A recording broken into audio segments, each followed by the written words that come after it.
యేసుక్రీస్తు నామములో ఇక పెన్నాడ గ్రామ వాస్తువులకి శుభాది వందనాలు తెలియజేస్తున్నామండి. దేవుని యొక్క సువార్త యేసుక్రీస్తు సృష్టికర్త అయిన దేవుడండి. ఆయన దేవుడు వాక్యం ఎలా సెలవిస్తుంది, నేనే మార్గము, నేనే సత్యము, నేనే జీవము, నా ద్వారా తప్ప ఎవరునూ పరలోక రాజ్యానికి చేరరని దేవుని ఒక వాక్యము సెలవిస్తుంది.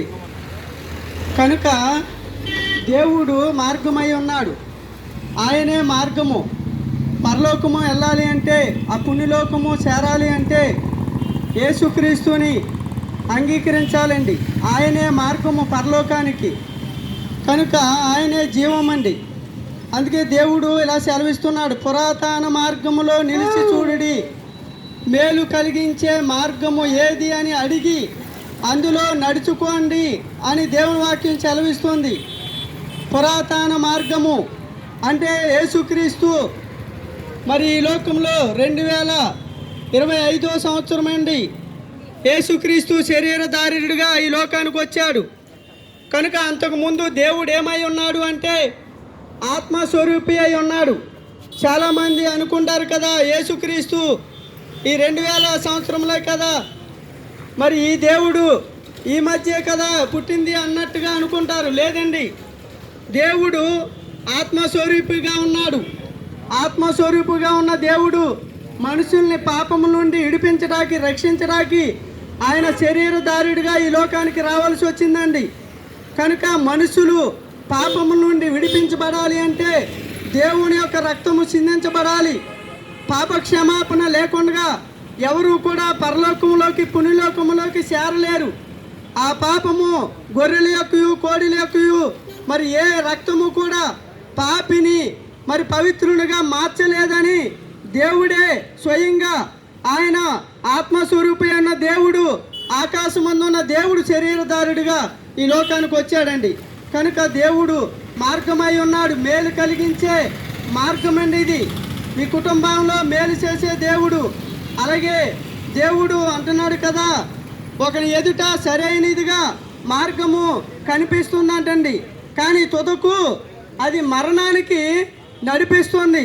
కనుక లోకంలో ఎన్నో మార్గాలు ఉన్నాయి. మనుషులు ఏర్పాటు చేసుకున్న మార్గాలు ఎన్నో ఉన్నాయండి లోకంలో.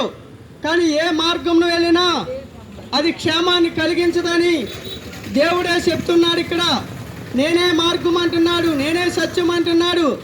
కనుక ఇది మేలు కలిగించే మార్గము.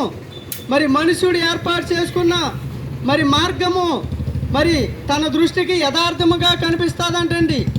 కనుక ఎవరికి తోసినట్లుగా వారు వెళ్ళిపోతున్నారు. కానీ తుదకు ఏమవుతుంది అంటే ఆ మార్గం, మనుషుడు ఏర్పాటు చేసుకున్న మార్గము మరణానికి దారి తీస్తుందంటండి. కనుక దేవుడు కలిగించే మార్గం ఉంది. యేసుక్రీస్తు నీ కోసం నా కోసం కలువరిగిరిలో మరి ఆయన రక్తము సిందించాడండి, ప్రాణం పెట్టాడు. ఆయన పాపములను విమోచించి ఆయన పరిశుద్ధులుగా చేర్చి పాపములను నిడిపించి ఆ పరలోకం అనే రాజ్యంలోకి చేర్చడానికి దేవుడు ఈ లోకానికి వచ్చాడండి. కనుక మరణం అనేది మనిషికి జీవితం 70 సంవత్సరాలు 80 సంవత్సరాలే ఈ లోకంలో. కనుక మానవుడు ఏమనుకుంటున్నాడంటే ఇదే జీవితం అనుకుంటున్నాడు. కానీ దేవుడు ఎందుకు ఈ లోకానికి రావాల్సి వచ్చింది అంటే దేవుడు మన ఆత్మకు మరణము లేదండి. అదే అంటున్నాడు, మనిషికి 2 మరణాలు. ఒకటి శరీరపూర్వకంగా మరణిస్తాడు, రెండవ మరణం ఆత్మ మరణిస్తుంది. అది అగ్నిగుణం. పురుగు అగ్ని ఆరదు, పురుగు సావదు. కనుక మన ఆత్మ యుగాలు అగ్నిలో పడుతుందండి. ఆ అగ్ని నుండి తప్పించబడటానికి ఆ పరలోకంలో పుణ్యలోకంలో యుగాలు దేవునితో ఉండటాకే యేసుక్రీస్తు ఈ లోకానికి వచ్చారండి. కనుక రెండో మరణం మరి మనిషిని రక్షించడానికి యేసుక్రీస్తు ఈ లోకానికి వచ్చారు. కనుక ఈ మార్గమందు మీకు రక్షణ కలుగుతుంది, పరలోకం కలుగుతుంది, ఆ పుణ్యలోకం కలుగుతుంది. యేసుక్రీస్తునందు విశ్వాసం ఉంచండి, ఆయన్ని మీ హృదయంలో చేర్చుకోండి. కనుక అట్టి గొప్ప రక్షణ మీకు అనుగ్రహిస్తాడు. ఈ మాటలు మీ హృదయాల్లో ఫలింపు దయచేయనుగాక. ఆమేన్.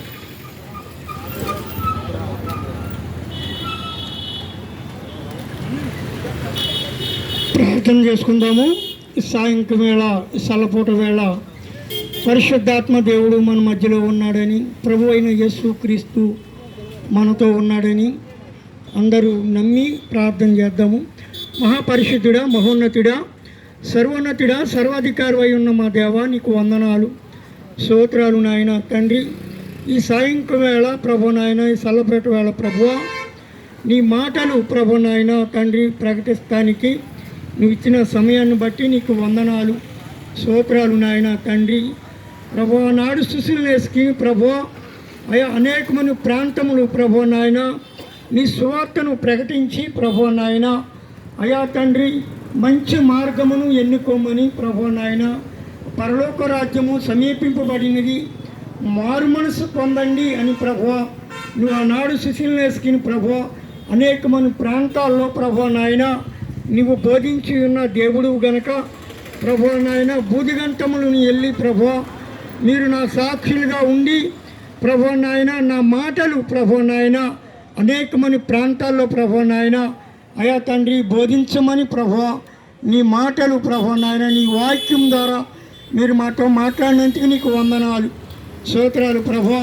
ఈ గ్రామాన్ని ప్రేమించి ఈ గ్రామ బిడ్డలను, గ్రామ నాయకులను, అధికారులను ప్రేమించి ప్రభు అయా తండ్రిగో నాయన తండ్రి ఈ గ్రామాన్ని నడిపించి ఈ గ్రామ ప్రజలకు ప్రభు ఏ మాటలు అవసరమై ఉన్నదో ఆ మాటలు ప్రభు నీ బిడ్డల ద్వారా మీరు మాట్లాడి ఉన్నారు ప్రభు. ఆ మాటలు వారి హృదయాల్లో మేలుకారంగాను, వారి కుటుంబాల్లో ఆశీర్వాదకరంగాను, వారి జీవితాల్లో ప్రభు నాయన అయా తండ్రి ఉన్నతమైన ప్రభు నాయన నీ ప్రేమను ప్రభు నాయన అయా తండ్రి ప్రభు వారిలో ఉంచమని ప్రభు నాయన నీ బిడ్డలందరూ ప్రభు నాయన ఈ గ్రామం కొరకు, ఈ గ్రామ బిడ్డల కొరకు ప్రార్థిస్తుండగా వారు ప్రార్థన ఈ జ్ఞాపములను ప్రభు అయా నీ బిడ్డలు చెప్పిన మాటలు వారి హృదయాల్లో నూరంతా ఫలింపు దయచేయమని యేసు పరిశుద్ధ నామములో ప్రార్థిస్తున్నాం తండ్రి, ఆమేన్.